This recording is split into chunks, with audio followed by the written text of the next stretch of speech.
If I would have told you 6 years ago that we'd be kicking off year 6 of Fairway to Heaven tonight, I would have called you crazy. We got the Sony Open. We got a season preview on the PGA Tour. And we got Brooks Koepka is back on tour. Lots to talk about, lots to cover. Fairway to Heaven, we are live. Breaking it all down in 30 seconds.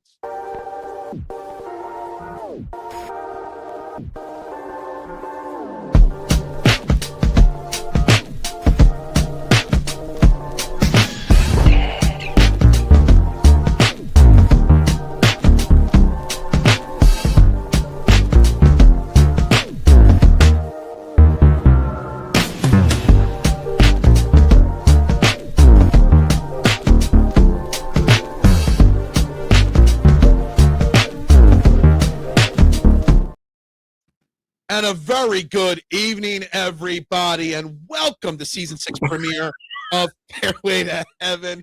I didn't even notice that at first.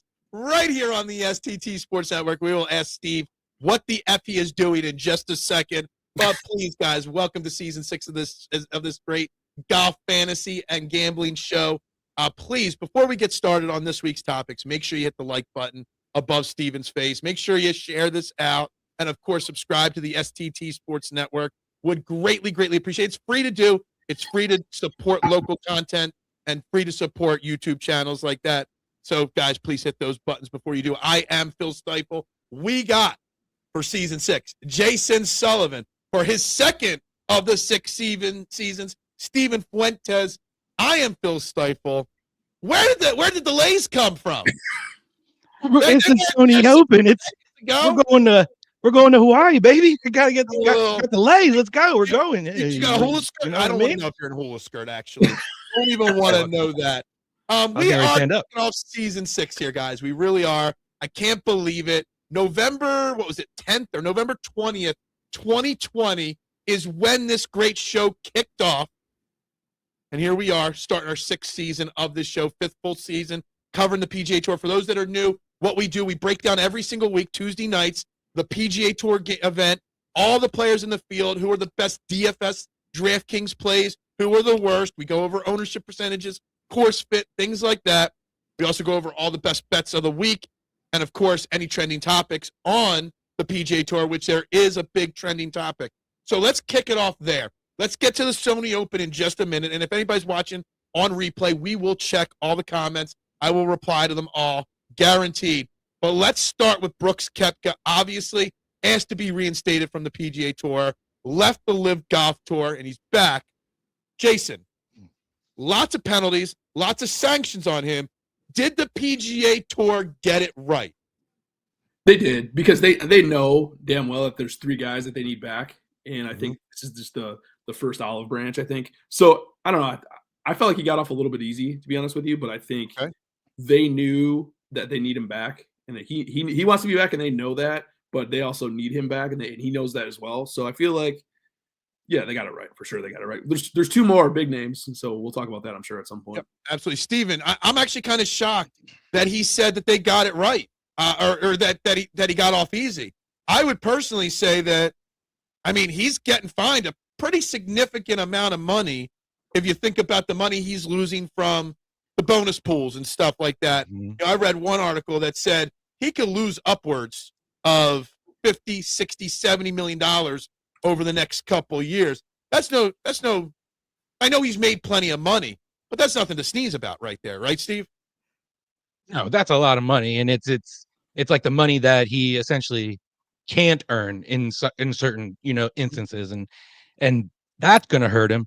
But he's still so young that once he gets past, what they say, like 5 years or something like that for, those sanctions, I think a lot of him wanting to come back too is he's got a kid now.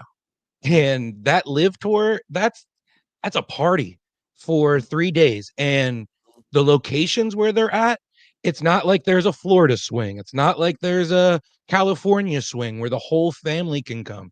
And I think you're gonna see that with a lot of other Live guys who are gonna fit into this category as, if they win a major throughout. But I think he got off a little easy because in a sense of what he doesn't have to do, because that's just how it is in sports, right? If you're good and you can put more people out there on the course or in the seats, whatever it may be, that it is what it is. So I think we're all happy for it, though. I think there's two big things with Brooks Koepka, non-financially speaking directly, that I absolutely love about the rules for reinstatement. One, he's not automatically qualified for any signature events. He's on the Ion 10 or the Aon 5, whatever it is. He's got to earn his way onto signature events. He's required to play at least 15 events. He's going to play in the 4 majors because he's already qualified for that. He's playing at the Farmers in a couple of weeks and the Waste Management, but he's not going to play in any of the signature events unless he qualifies. So it's going to force him to play some of the smaller events in Detroit, the Bay Current Classic. I'm just naming the Cognizant Classic. He's going to play some of these lesser events, and that is going to help increase those fields and prize pools and crowds and stuff like that. So I love that aspect that they are requiring him to earn his way into the signature events. Yeah, I think that's a great point too, and I think that's the alternative for him having to go to the DP World Tour and earn his way back that way. So when I said he was getting off easy, I didn't really mean financially as much as it's just I thought he'd be out for a year before he gave. Okay, make him sit for a year. Yeah. Also, the other thing that I love that they did outside of the signature events, just say this week's 120-person field, right? Mm-hmm. If Brooks wanted to play this week, he would not bump anybody from the World Golf Rankings to take their spot. They would just increase it by 1. The most events are 144 or 156 golfers. It'll just go to 145 or 157. They're not taking anybody else's spot away over these next 5 years of sanctions for him to play golf. And I think that's another great thing. He's not hurting anybody by coming back. He's helping, and he's bridging the gap to get maybe Bryson and John Rahm back. And Steve, obviously, Cam Smith already said officially he's not coming back. He's staying on live. The only other 2 people eligible with these rules are is Bryson DeChambeau and John Rahm. Bryson did have a subtle little Instagram post, which whatever. We were talking about this before the show. Some clicks. Yeah, he's all about the clicks. Do you think anybody of those 3, despite statements made, comments made, posts made, do you think any of those 3 rejoin the PGA Tour? Because I think, what do they have till like February 8th or something like that to decide? The 2nd, I think. 2nd. The week of the Farmers. Okay, so they got the week till the Farmers. Yeah. They basically were given 3 weeks to make a massive life-changing decision. I think Rahm, it hasn't been long enough for him at live for him to come back. I think image is big for him, and I think that'll look like, oh, I'm coming back too soon, whatever. I honestly think Bryson will come back, and remember that Bryson Brooks feud?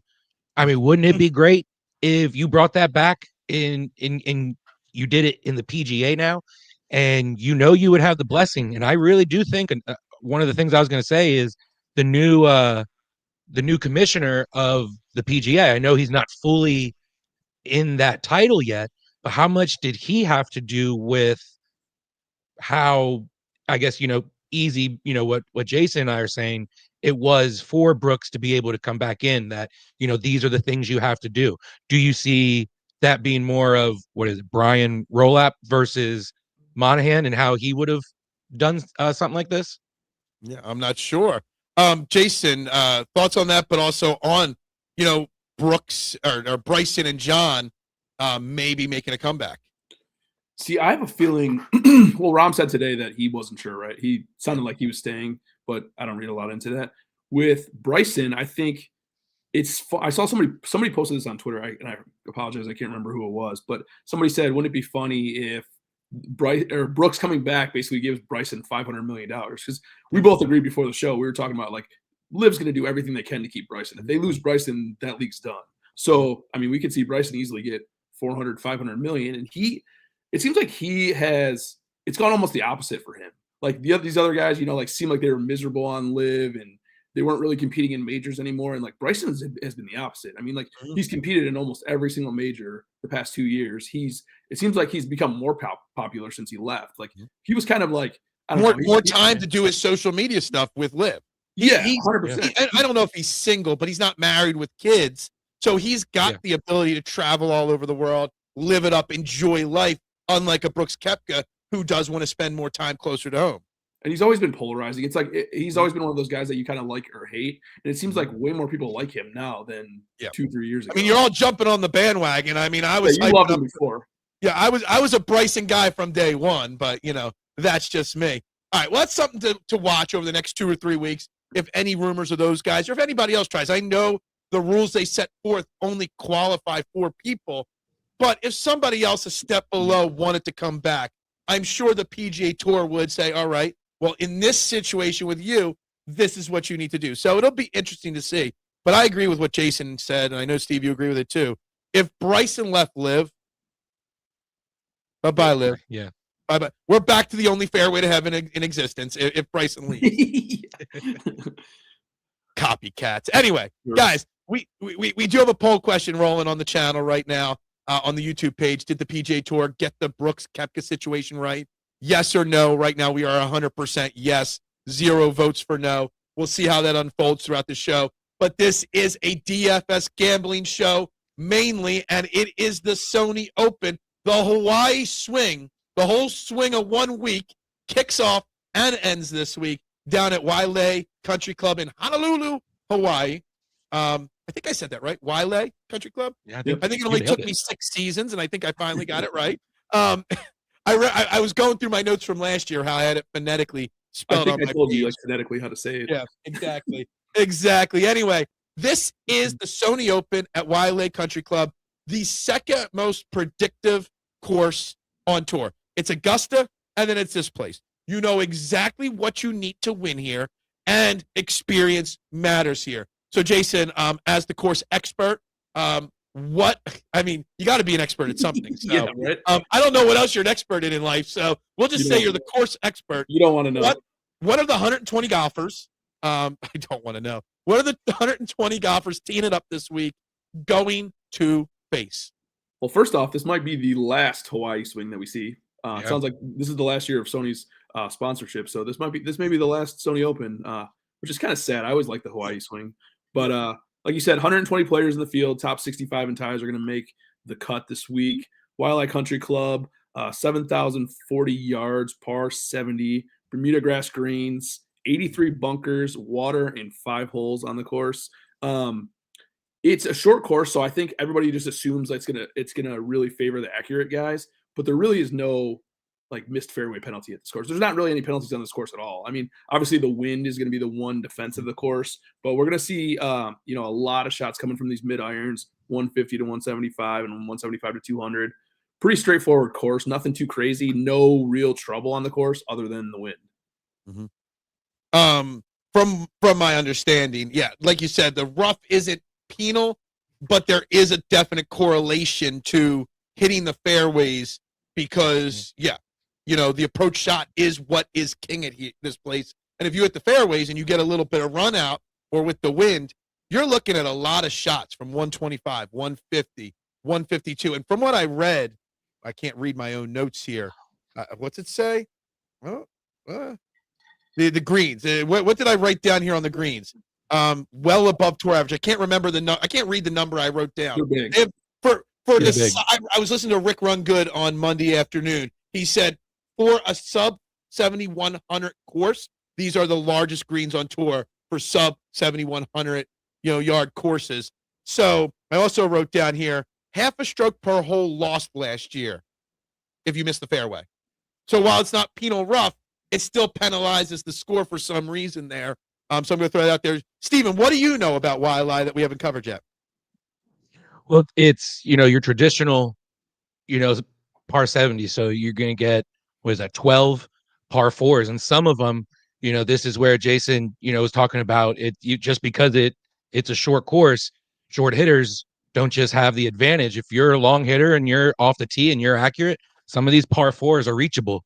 So, you're going to have the advantage there. So it's, you get to pick and choose, and this field too is stacked. And I think because of last week, there not being the Century, you get guys like Morikawa in this field who wouldn't normally be here. And, you're getting some first timers here who have all the tools. This is a second shot course. So there are some first timers out here who have, the irons to compete. And, you said course history is big here. And I think that is the, thing that is going to weigh on a lot of people, because normally we have last week to go off of for a lot of people. This week, we don't have that. So course history is going to play a big part, I think, in a lot of people's lineups. Yeah, I mean, I think this is probably one of the bigger or deeper fields in Sony Open history, honestly. And mentioned No Century last week, I think outside of the wind and weather, there's a big challenge for creating golf lineups this week or creating bets this week. And it's because wind and weather. Now, I read there's going to be some rain on Wednesday, but that's about it. There'll always be wind potential, but where it is on the island, the wind might not always play a factor. But you've got 3 other things to really think about this week.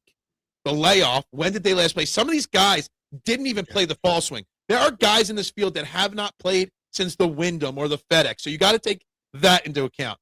This is when everybody starts with new equipment, if they're changing their equipment. Who's got new equipment? Who doesn't have new equipment? And you get a lot of people in these early fields that just graduated from the Korn Ferry Tour or are on sponsors. There's a lot of things outside of just the traditional. How much of last year do you weigh? It's like somebody like Ben Griffin, who played as what? The 3rd or 4th best golfer in the world last year? Is he going to play like that this year or not? Is he going to regress? Is anybody that regressed last year going to refine their form? Jordan Spieth healthy? There's a lot of things other than just golf stats in play this week, Jason. For example, Ben Griffin, you know what he did? The ultimate cardinal sin in golf. He got married. So is he still going to be a good golfer this year? We saw what happened to Morikawa. That's the death now for starting quarterbacks in the NFL as well. Yeah. It's like, whatever, have a kid, that's great. Whatever, get engaged, get married, it's always the downfall of golfers. We saw more. You get the dad power off the tee when you have a kid, but that marriage takes something out of your legs. Why do you think Bryson's so good? Exactly, because he's still single. But there's so many other things to look at, not just this week, but the first 2 or 3 weeks of the season, that it makes it a little bit more difficult this week, Steve. I like it. I think the same way that we're looking at the field, and this is clearly we're going to get into it. This lines up to be a Henley, course, but some of these new guys who, like you said, are coming off the Korn Ferry, who just got their PGA tour card, they're fresh. That it's going to be fun for first round leaders, top 20s, top 15s, top 10s, those sort of, props and bets for this week. So I'm excited. All right, let's get into it, guys. Let's look at the field. Obviously, we're just going to start. There's 2 names at the top of the board. You already mentioned one, Steve and Russell Henley. I mentioned Ben Griffin. I'll start with you on Russell Henley, Steve. He's got great course history. This is arguably like the perfect course for him. I believe he's won it before. I mean, this is perfect spot for Russell Henley this week. So I ask you thoughts on him and whether you'll play him, whether you'll take on that 25 to 30% ownership that he could potentially get up to. I hope it stays a little bit less, but we'll see. What do you think on Russell Henley this week? Is it worth it as the top guy in the field? That maybe that scares some people away. For me, it's not. I think that there's so much in the 9 and 8K range, with there only being 2 guys in the 10K. I think this is a great week to stay away from it and stay away from that chalk up top. But if you want to, like you said, he's got the whole package. He won here in 2014, was second in 2022, and like he's got the whole package. He's got the irons, he's got the putter. And I like to go on your Griffin, I think he does regress. I think, it's hard to replicate or even get near what he did last year. He was like, what, top 4 golfer? Yep. Top 4 golfer of the year last year. Yep, absolutely. It's almost, he has to regress, right? Like it's hard to keep that. It's wild, that level.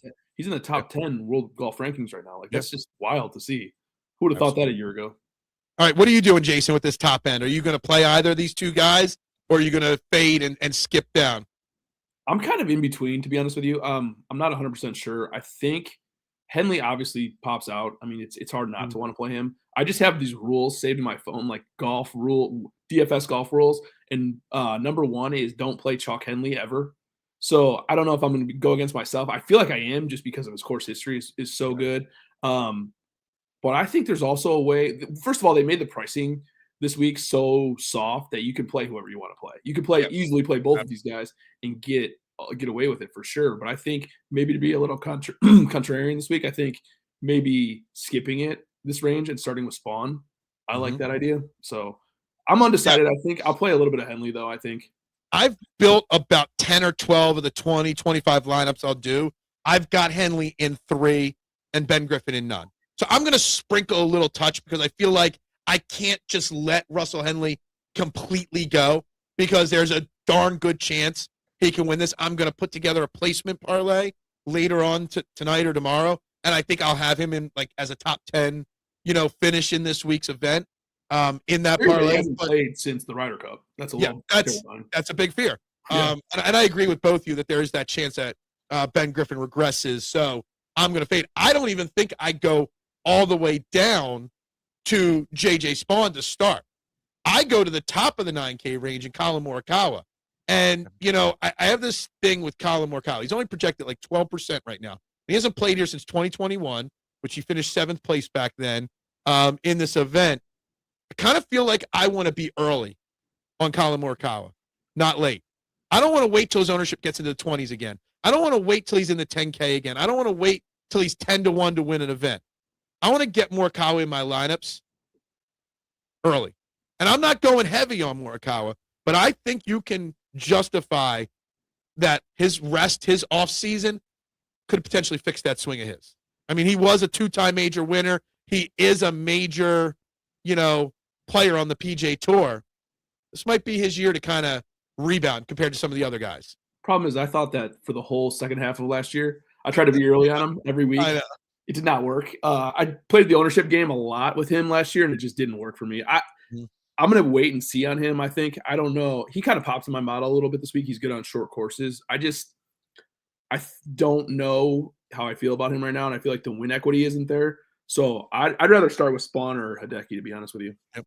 Well, Hideki is on my card, and Hideki is on my outright bet too. And yes, we discussed this a second ago, MSU Doc. The Century really did hurt not having it.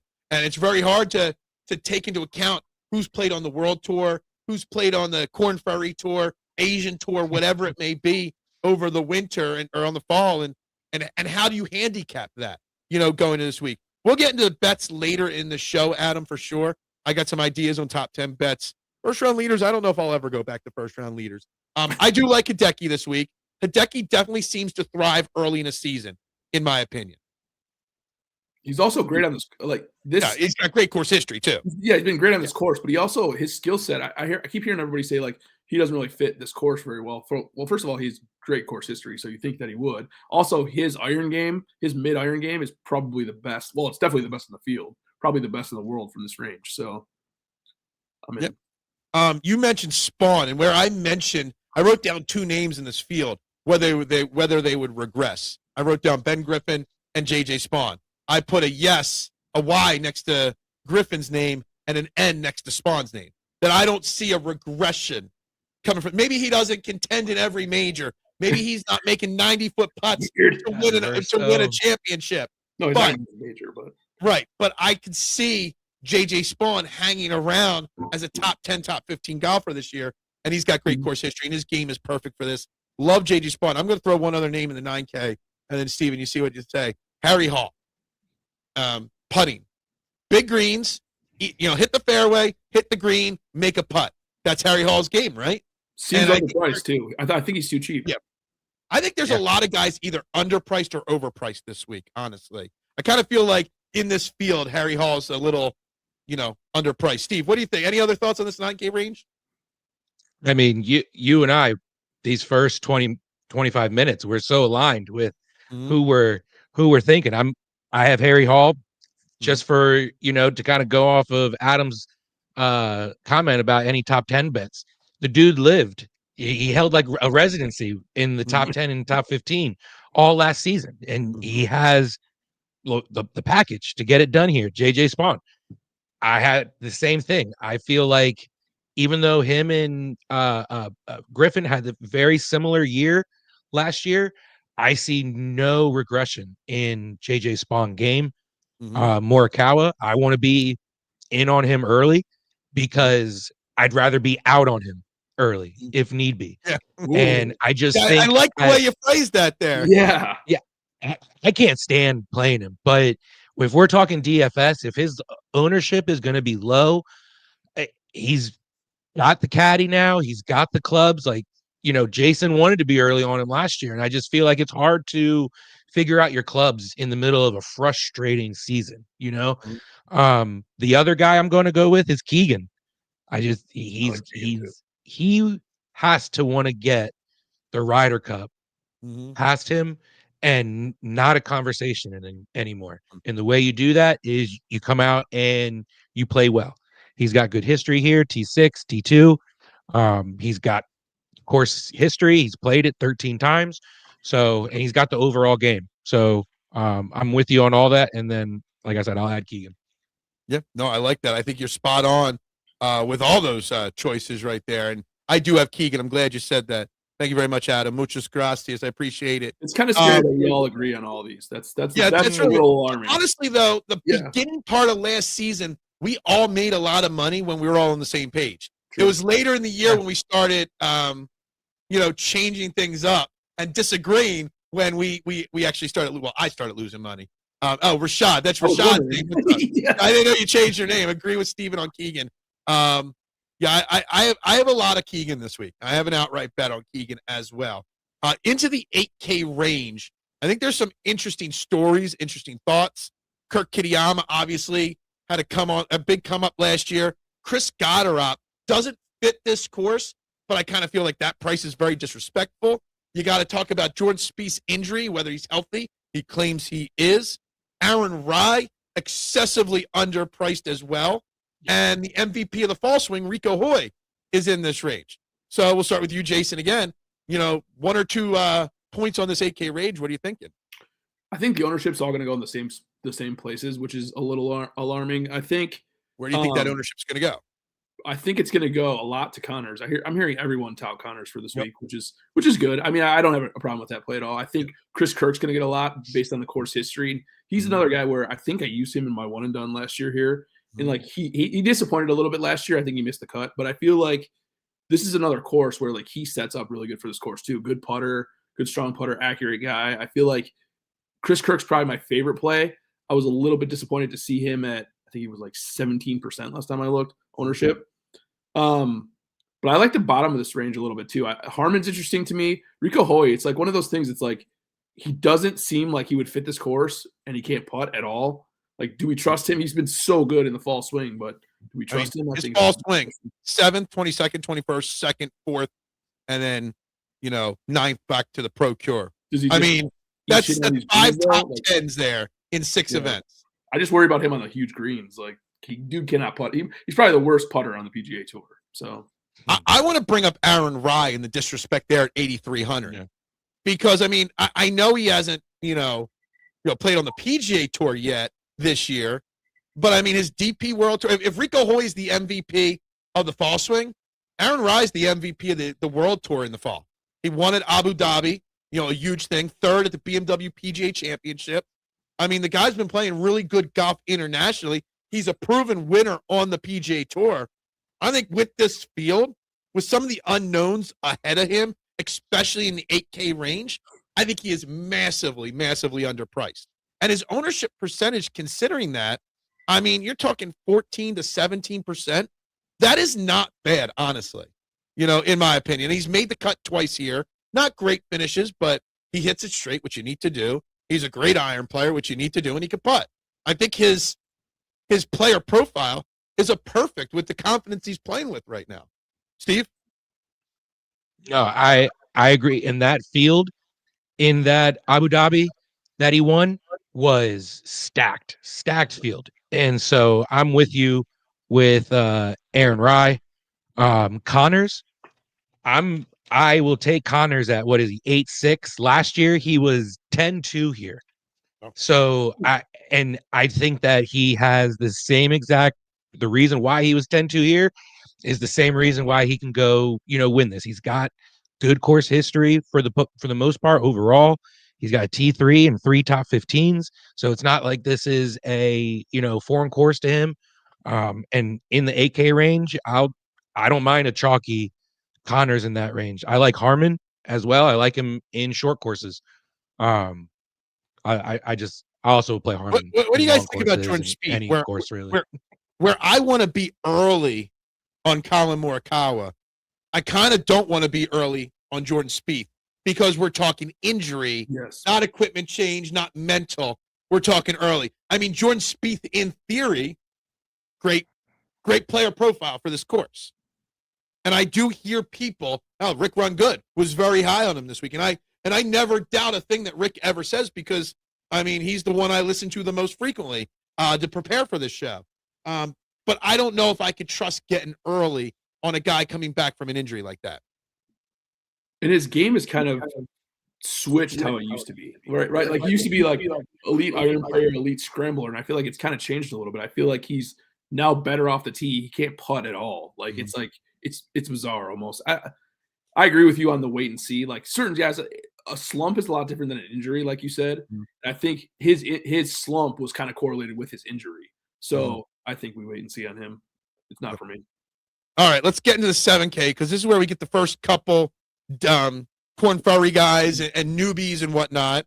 But at the top of the board is a very popular name this week, Nico Echeverria, who was the first bet I made this week. It was no hesitation. Bet him instantly to win this week. He's projected between 16 and 19% ownership. Is Jason? You hate chalky guys. Is a 7,900 chalk Nico too much for you to bear? No, because I think that he sets up perfectly for this course. I think he has been really. I mean, he's typically a decent putter, but he's been putting like better than he's ever putted before. So I think he's got legitimate chance to win this tournament. So I like him a lot. Denny McCarthy is super interesting in this range to me. I know that he's never won before, but like we've seen him here at this tournament.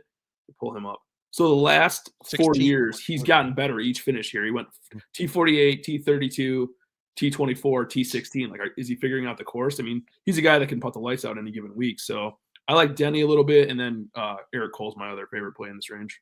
Eric Cole's got great course history as well. So another guy that just sets up perfect for this course too. Exactly. I want to throw the first big Corn Ferry Tour kind of name out there. And I know a lot of people are talking about him.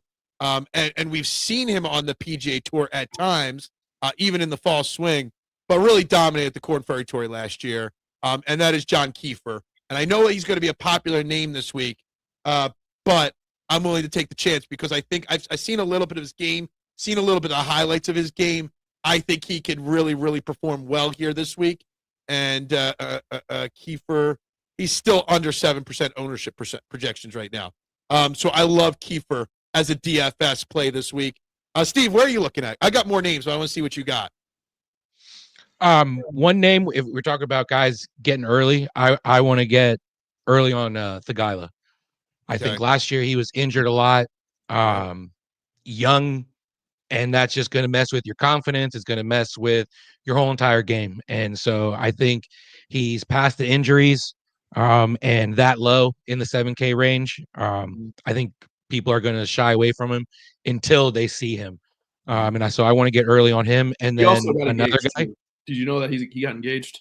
I don't know if that changes your engaged is fine. Engaged is fine.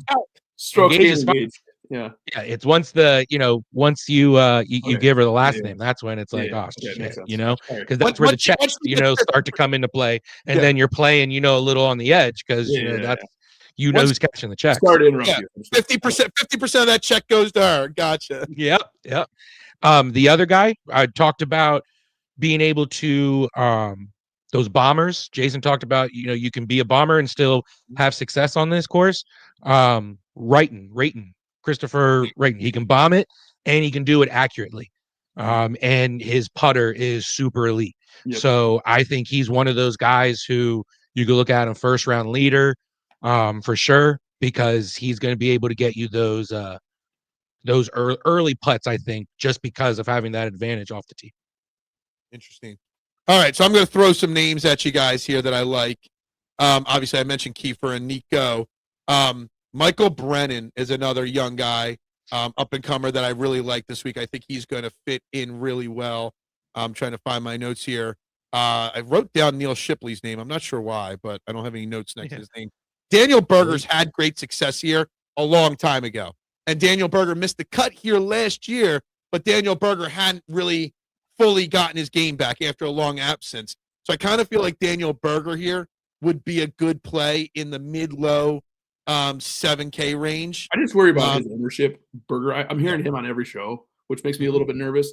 And I don't know if he showed enough to – I mean, his price is super cheap, but I just don't know if he showed enough last year. Like, he's been awful. His short game has been awful, and that's what I worry about on this course. He basically took 1 or 2 weeks last year to kind of get into form, and then he was really hot, and then he slowed down as the year went.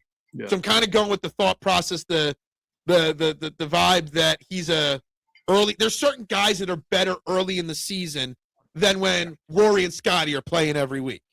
And I think that Daniel Berger might still fall into that classification, and that's why I'll go with him. I'm going to give you another name that I like this week. We kind of learned a little bit about him late in the season last year when he was paired up with one Mr. Scottie Scheffler at, what was it? When was he paired up with Scottie Scheffler?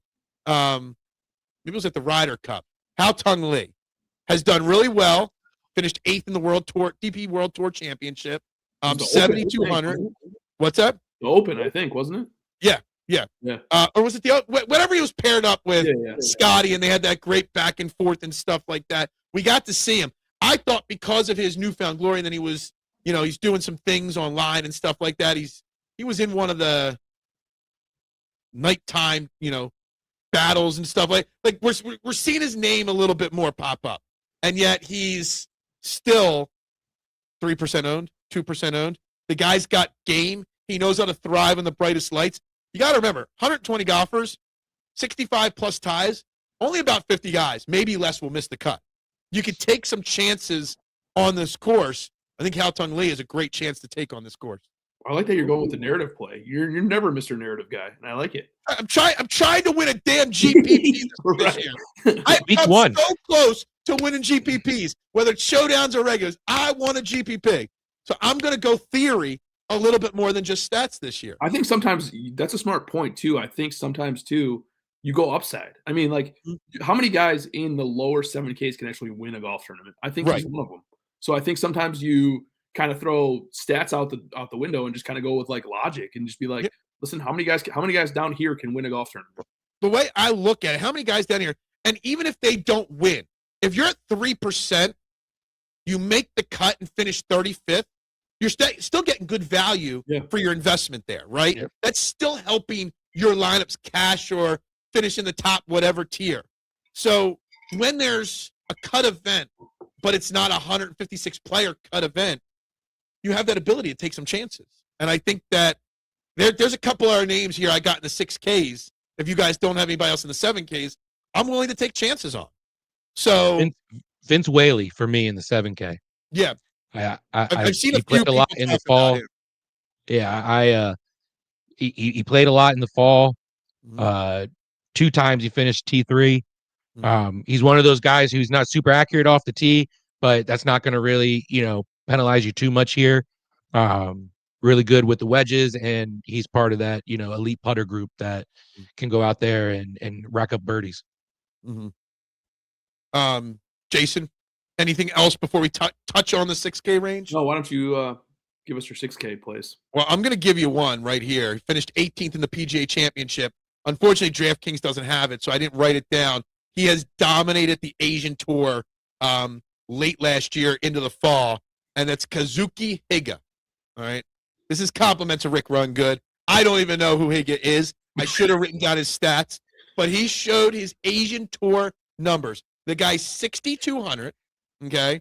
$6,200 on DraftKings. He's projected at 0.8% ownership and has a top 20 in the past year in a major championship on the PGA Tour. Knows how to play on the PGA Tour, wants to be on the PGA Tour more frequently. has got a chance to earn points this week. Higa, if I'm saying his name right, I don't know if I'm even pronouncing his first name right. Kazuki Higa, it sounds right. I think it is a slam dunk play for you two guys. Wow, slam dunk. That is the 6K whisperer returning to his former glory. Me calling that out. Steve, what do you think? Never Steve, heard. am I completely nuts? No, never. No, this is the week to do it, right? Exactly. This is the week to do it, because if it hits, and you're a genius. I only have two plays. Before you go, Jason knows stats, or not stats, like the analytics side a little bit. Like, what's the perceived value of, say, a guy like Higa, okay, at 0.3%, finishing say 20th? Is that equivalent to what would that be equivalent to? That's great. That's amazing value to me if he finishes even top 20, right? Yeah, that's if he finishes top 20, that's 5xing your placement. In a field like this, especially, I think to kind of go what we were talking about earlier with guys that do you want to be early on Spieth or Morikawa? It's the one place you want to be early is, and Steve knows this from last year because he was so freaking good at it, is sleepers. You want to be early on the Emiliano Grillos or Emiliano Grillos. Yeah, but it's true. It's you want to be early on the sleepers. That's the one spot you want to be early. So I'm all for it. I don't know who the guy is. I'm gonna have to dig into him a little bit more. But yeah, I mean, look at his Asian Tour numbers, and he's actually. I read something that no one has ever won here, that has ever not played here before. Higa played here a couple of years ago and finished 72nd. So he made the cut the one time he played on this course. Go ahead, Steven. Sorry to cut you off. What's your 6K range? So I only have two guys. Just because I think you don't really need to touch this range unless you're going to be playing Henley and Griffin. And one of them is SH Kim. I just think, to me, it's just a gut feeling. He plays the coastal courses well. He's played really well on the Asian, Korean, and Japanese tour. He's accurate off the tee, and he's one of those guys who I constantly see him making cuts earlier on in the season, like you said, before the Rorys, before the Scotties, and those guys, start getting there. And the other guy I got is Max McGreevy, because it's Bermuda. And I remember Jason last year saying something along the lines of, you play Max McGreevy on Bermuda. Okay. I disagree with something that Steve said. I love Max McGreevy, by the way. I saying that you don't have to touch the 6K range, I think you can get in this field with the cut and everything like that some value by picking a couple of these guys to use once or twice, so that you could double up on, say, a Keegan and Morikawa, or a Spawn and a Keegan. You could go with 2 or 3 9Ks if you take a chance on a lower mid 6K guy. Jason, you got any guys down here that you like? Yeah. First of all, I agree with SH Kim. I think that's a great call. So Steve and I were talking about him the other day, and once he started talking about him as his sleeper, I started thinking about it. Put the group chat back together, because I was talking to him about it too. Yeah. So I don't know what happened to the group chat between the three of us. Somebody reactivated and bumped it up my text chain. But I agree with that call 100%. Austin Smotherman is another flyer for me. And then this does not seem like a Brian Campbell course. I mean, we talked about him, he was a ridiculous winner last year. We all talked about who's Brian Campbell? How did he win this golf tournament? Then he went out and won again. It's this is the exact course that he won on. Not the exact course, but the exact kind of course that he won on last year. So he's interesting to me, Brian Campbell, but I like the SH Kim call probably the best. Yeah. No, I don't have Kim on my list, but I do have, everybody else. I haven't used all these guys. I'm just saying I haven't built all my lineups, but names I wrote down in the probable player pool were McGreevy and Higa. I also wrote down Matthew Pavon, has some course history here. Yeah. I wrote down Dunlop, and then another guy. I got this name from Rick Run Good as well, because he, on his boards, he shows Korn Ferry stats and stuff like that. He's won and had a T18 on the Korn Ferry Tour in his last 2 starts, and that's Belgian guy. Don't know if I'm saying this right. Adrian Dumont de Chassart. I don't know if I'm saying that right or not, but I actually put him in one lineup already. One of the dozen lineups I've made. His Korn Ferry Tour numbers are great. He's a guy that's kind of getting limited access to the PGA Tour early. Some good finishes here might get him some more trips on the PGA Tour later this year. So I've got a couple guys that are Korn Ferry Tour guys in my player pool this week. because weeks like this is huge for them. EVR is another one too. I think his pretty decent course history, and he seems like he's too cheap. Like he's a guy that could legit. I mean, I'm not saying he's going to win. He's not been in good form at all, but I feel like he's a guy that we're talking about guys that could win a golf tournament. He could. I mean, so there's not a super ton of water on this course, so I feel like that's always a plus with him. I want to throw one more name before we break this up. Back in the 7K range, kind of forgot about it, and I asked you about this, Jason, earlier this week. He's got okay course history. Was he really this bad last year? And that's Tony Finau at 7,100 and 100-1 to win. Like, to me, Tony Finau had a bad year last year. I know that, right? But was he bad enough to drop to 100-1 on the odds board in this field? And $7,100 on a draft. 7,100? Like, tell me, am I crazy? I bet him at 100-1. I couldn't say no to it. Like, there's no way. He's getting 2.5% projected ownership at 7,100. I have to put him in two lineups. I have to. There's no way I can't. And I'm the guy that called him fifth place Finau. I'm the guy that busted his stones all the time. You called him fifth place Finau when he was good. Yeah. Like, I can't wrap my head around, like, Thagala had the injury. Spieth had the injury. Some guys regress. Some guys, overachieve. Finau's far too good of a golfer to be bad or to go into a long, multi-year bad stretch like, say, a Rickie Fowler did. Plus, he had a lot of stuff going on last year with all the legal issues and everything, too. So I don't hate that at all. 7,100 is insane to me. 7,100, 2.5% ownership and 100-1. Like, how can you say no to that? Yeah. I don't know. That's just me. That's how I am with Tom Kim.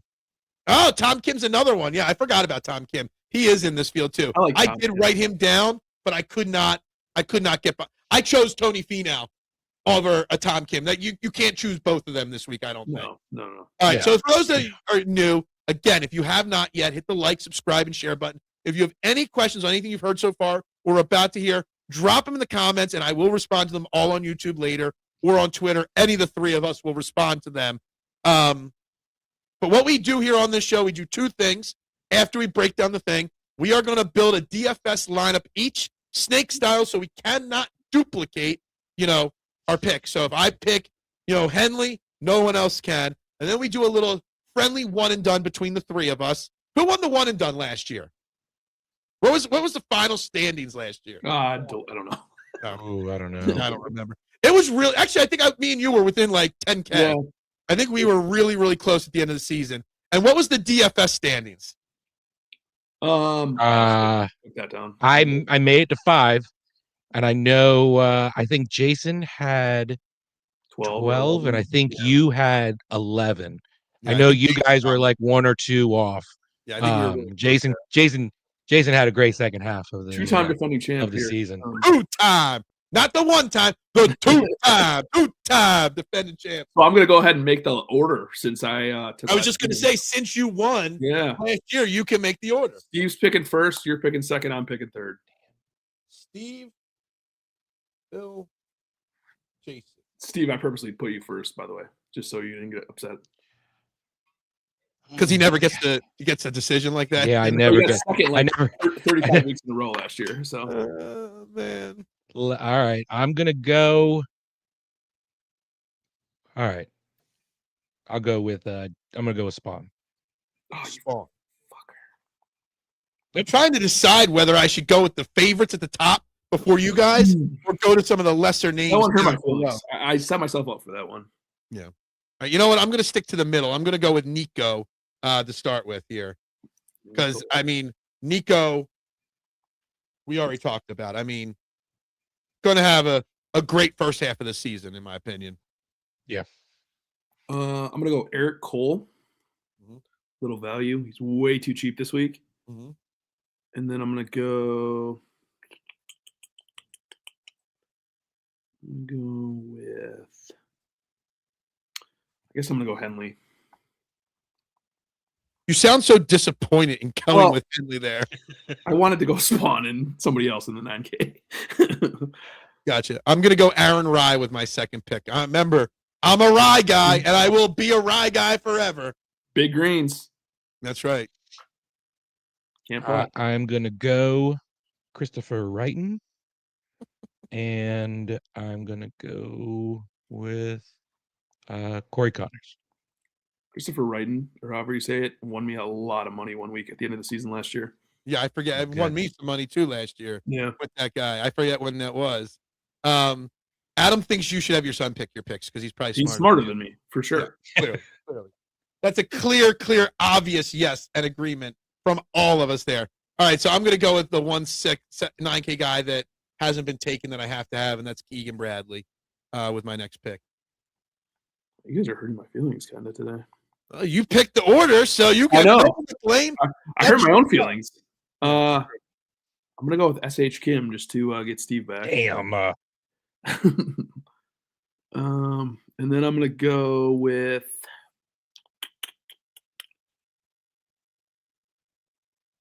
didn't talk about him on the show at all, but like, how do you ignore this course history? I'm going to go Nick Taylor. Yep. Oh, yeah. I mean, I tried to find a way to fit him on my card this week. 7-7-1 the past. His number's not good, obviously, but like 7th, 1st in the past 3. Yeah. It's tough. All right, that puts me back on the board. I'll go Hao Tung Lee. I'm going with all my favorites here in this. I don't know why for some reason you said Hao Tung and I thought Danny Lee for some reason. He on Live? He's on Live, right? I was going to say, does he even play golf, period, anymore? I mean, playing on Live is like not playing golf. Yeah. I'm going to go with Vince Whaley. And because I talked about him right there at the end, I'm going to go with Tom Kim.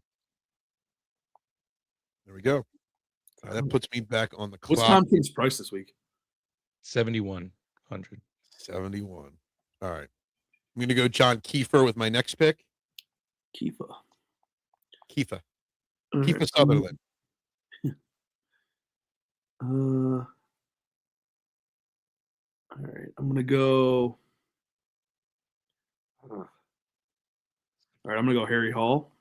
Ah! Oh, good pick. Good pick. I got to make changes to my lineup now. Sorry for this. I'm going to go Tiger Finau. Tiger Finau. Yeah. Damn it. I probably just lost myself the week on my last pick, but I literally just kind of, already clicked Harry Hall on my lineup here on my side screen. Uh-oh. I was already planning on taking him there. Had it ready. Yeah. Spawn's already been taken. Hall's now taken. I already took Keegan. Nick Taylor's been taken. I guess I got to go Kurt Kitayama with my last pick. I actually really like that pick. I have a decent amount of exposure in Kurt Kitayama this week. I was hoping he would be less owned than he's going to be. I'm shocked he's not lesser owned. His played here, he's gotten pretty much better almost every year here. His projected ownership right now is sitting at about 10 to 12. 12.5%, 10, 12.5%. Depending on which column you're looking at. Nobody would pick him this week. I was hoping nobody would pick him. He's in that weird range where it's like right below the 9K guys. And is he underpriced 8,900? I think he is. I mean, he won last year by about 200, I'd say. Yeah. He should be a 9K guy. I think he could be 91. Yeah. All right, your last pick, Steve? I'm going to go with Hideki. Good pick. All right. So that's our first contest that we do. Now we do the one and dones. Who's picking one and dones first? Whatever you want to do. I mean, I'll just say it. I've already got it written down. I'm going Nico Echeverria this week. So I went with him week 2 last year. I'm going with him week 1 this year. I already have mine written down too, but Steve, you can go. I'm going to go with Decky. Hideki. I thought about using Hideki. Hideki's a guy I like to use early, in the one and done. I thought SH Kim was coming right there for sure. No. I'm going to go Spawn. Spawner. Gotcha. I'm saving Spawn. Early. I think Spawn's going to have a solid year this year. Yeah, I think Spawn so bad at the beginning that I'm trying to get hot at the beginning this year. Yeah. There you go. Outright bets, okay? I've already got mine. We've all posted them online, but we're going to go over them again here. I do have Hideki at 20 to 1. That is my biggest outright bet of the week so far. The most units spent. I've got Keegan at 22 to 1.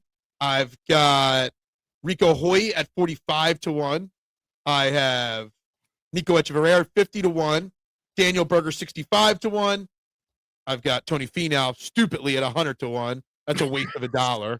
And I got Matthew Pavon at 250 to 1. So a little few more than I like outright wise. but a couple of those guys I went very, very small bets on just because they were kind of fun at 250 and 100 to 1 there. How many bets do you have? 6? 7 because of the Tony Finau dumpster fire bet that I made. So I have X amount of dollars to spend on bets. I actually still have $3 left. So I'm going to put together a placement parlay with that extra $3 just for fun. Like I actually somehow fell $3 under my budget for betting this week. So Jason, what do you got? Week one. You're still not, you're not balanced yet. Yeah, it's all right. No recent form to go off of. It's tough. Yeah, it's all right. I've Spawn 20 to 1, Echeverria 50, Eric Cole 55 to 1, Horschel 70 to 1, and Austin Smotherman is my shot in the dark 250. And mind you, a lot of times this is won by long shots, this event. Yeah. So one of these you got to have 1 or 2 long shots this week.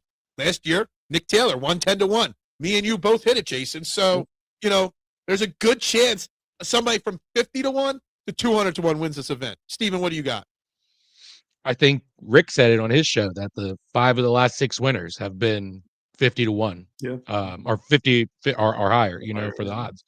I got Spawn 20 to 1, Connors 40 to 1, Harmon 50 to 1, Christopher Wrighton 50 to 1, and first round leader 65 to 1.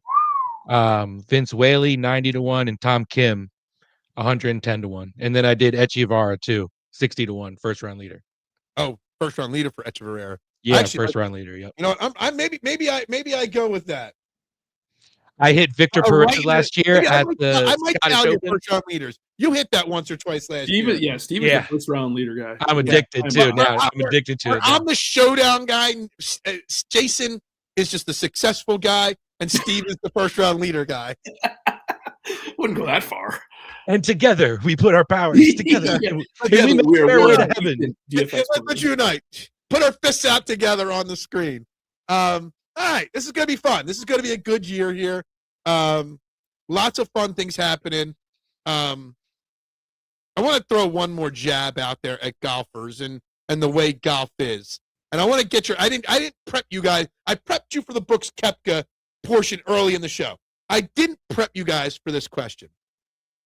Do you guys know who the 10th alternate is this week on the alternate list? It's a big name. He's won on the PGA Tour. Matt Kuchar. He's 10th in the alternate list, okay? 10 guys would have to withdraw for him to get a spot. He has exemptions allowed because of his money list earnings. Do you know who's stealing a spot from other Korn Ferry Tour guys this year and is going to use all his exemptions? Yes, Vijay Singh. And I think too fucking, pardon my language, years old. The fact that Vijay Singh is taking spots in a PGA Tour event, I think it's kind of bogus in my opinion. Am I crazy for thinking that that's what it is? Isn't that because he's in the top 10 all time in money? Yeah, he can go in any event he wants. But it takes where Brooks Koepka isn't taking spots away when he plays from other people. Vijay's taking spots away from not just Matt Kuchar, but 9 other guys in front of him on the exemption list. And to me, I think it's bullshit. I used to actually like Vijay Singh. I think it's kind of, for some reason, when I read that story online, it really got under my skin and rubbed me the wrong way. Do you guys have any comments on that? Am I crazy? I can see why it rubs you the wrong way. It's very kind of like, well, I earned this. I don't care about them. They have plenty of time. And like, I'm sure that's kind of like the mindset. I also was like, man, it's kind of like, when like older actors come back, you haven't seen them for a while and they come back to make a movie. It's like, dang, are you broke? You need somebody that, you don't care where you finish. Yeah. You're just trying to make the cut. Like, it's all right. Like, if that's what it is, that's what it is. But I just think there's probably better ways that he can go out. Here's the other thing about it. I mean, I'm sure he plays on the senior tour, and I can actually look that up. He's grinding still. Yeah. Is he still grinding? Yeah. He has not played on the PGA Tour outside of the Masters. Hold on one second. He's actually played pretty well. 8th in his last event on the senior tour. 8th, 21st, 62, 3rd, 2nd, 8th. They're his last 6 events on the senior tour. Can't wait till he wins this week. He's gonna. He has only played the Masters. He hasn't played anything but the Masters since 2020. And he played 3 events. He has only made 2 cuts on the PGA Tour since 2019 when he finished 6th at the Honda. You're wasting the spot. You're not making the cut, VJ. Yeah, you're not. Actually, let me check. He don't care. It's like bringing He doesn't Larry care. Bird back to play a game for the Celtics. Like, why? Okay, and now you want his Sony Open history? Miscut, 57th, 50th, miscut. The last time he had a top 20 in the Sony was in 2013. So why did he pick this event? I don't know. It's in Hawaii, so that makes Hawaii. 2006, Hawaii in January. He did win this event in 2005. 2005, he is the Sony Open. It was back then. It was known as the Sony Open in Hawaii. He did win this event, but just me getting pissed off at a guy trying to earn a buck. But I don't even think it's about that. It's I don't know what it is, like ego or I don't know. It's weird. I don't know. I mean, I just got an alert. Not to change the side. Just got an alert on my phone about TGL, and Akshay's in it this year. yes, And he is one of the guys. I think this is a year where Akshay puts it together I and hope so. I like Akshay. can get maybe a signature, event. I thought that win last year and about him. something He's got so much Yeah. talent. He just needs to put it all together. He's got All right, a lot of talent. with that comment from Steve, Jason, do you have any golfer that's going to either break through, win their first time, or break through, win their first major? Is there a golfer you see breaking out this year, like for real? Maybe majors, multiple wins, something like that. Because I've got two names. One I know everybody's talking about, and the one that I think is really going to be in contention for Player of the Year. I think Eric Cole wins his first tournament this year. I think he's kind of been up and down. Like we saw his first year. He's like one of those grinders where it's like Ben Griffin, where he plays a lot. Right. Eric Cole's one, but I think the easiest, like that bounces off the page the most is Akshay. I just think like this dude's good enough to win a major at some point. Absolutely. Does he win this year? I don't know, but soon. I'm going Cam Young. Cam Young's going to win a major. I guarantee it. I've already got a free bet on him to win the Masters. I think I got it 55 or 65 to 1 to win the Masters. I think Cam Young is going to contend and finish in or near the top 10 in all four majors this year. He got confidence at the end of the year last year, got that win at the end of the year last year. I think Cam Young, actually, I know a lot of people talk about Tommy Fleetwood. Well, he broke through and won a big one last year, so he's going to win a major this year. I would bet more money on Cam Young winning a major than Tommy Fleetwood this year. Steve's got a good Masters call.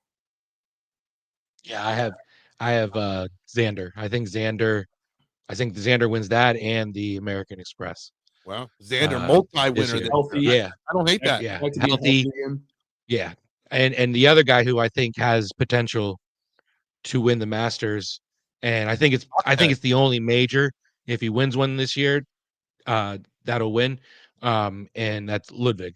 I think he's got real potential to win that this year. If he can put he strikes me as a PGA 4 solid rounds together. Yeah, he strikes me as a PGA Championship kind of guy as well. Short game, irons, and stuff like that. But yeah, I can see Ludwig maybe. I'm still going Cam Young. Cam Young impressed me late last year. I think he's got the jinx off his back. I think Cam Young is going to go on a tear this year, and I hope I'm right because that would be a huge payday for me if he hits the Masters because of the free bet that I got on him. I do think that Tommy has a good year too. Who? Tommy Fleetwood. Yeah, I mean I think he'll have a good year as well. But do you think just because he won the Tour Championship that guarantees him to win a major? No. I don't think so. A lot of people are guaranteeing him as a major champion now. Listen, not a Nike guy anymore, which is weird. What? It looks weird. Yeah. What's he wearing? Lemon, I think, right? Oh, jeez. Like that's that over the pond crap. Get out of here. He looked a little funny with that. Over the pond crap. Who plays more free this year? Keegan or Tommy? Keegan because the Ryder Cup's passed him, or Tommy because the first win is past him? Tommy? Yeah. It's tough. I've high expectations for Keegan. I think Keegan's got a better chance to win a major than Tommy. I think maybe Tommy Fleetwood, maybe by winning the when he did and the emotions. I'm not saying he took the offseason off, so to speak. I'm not trying to say he didn't put the work in, but I don't know if that necessarily made him change his motivation. Oh, well, I could do it now. I'm definitely going to. Like, it didn't. Tommy's such a laid-back guy. I don't think it made his drive even bigger or stronger. And I still think Tommy Fleetwood is still the same guy he always is. Uber talented, that won in Europe many of times, and is always going to contend here. I don't know if he wins a major this year. So that's my bold take. Tommy doesn't win a major this year. Again, we got to get the group chat because Steve sent me the same thing about Xander's he sent you. So someone's got to reactivate. I thought I was special for a second. Yeah, it was. No, you're not special. You know, Steve, one of my favorite things about this tournament too is it doesn't start till later on in the day. It starts around like lunchtime, our time. So even after later on in the evening, there's going to be, we're going to be getting golf. So hey, I'm unemployed right now, so I could sit at home all day. Morning, night, Thursdays, Thursdays, every event, locked and loaded. It makes those first round leader bets even more exciting to watch now because you're going to be able to lock in on Thursdays and watch it. Yep. All right, guys, we're going to wrap this baby up. First episode of season 6 of Fairway to Heaven. Again, if you're watching this on replay, please like, subscribe, share, put that lay. Steven's getting late again. He's doing his little dance, doing his little jig there. Sony Open this week. We'll be back next week with another episode at 6 p.m. Again, if you're watching on replay, drop those comments. We will answer them on Twitter, on YouTube, wherever you got them. Please drop them. Please subscribe. Please share. Everybody have a fantastic week. Let's start out red hot with a win this week. Let's all make some money. And always, guys, for Jason, for Steve, I'm Phil. Bubbles up to y'all.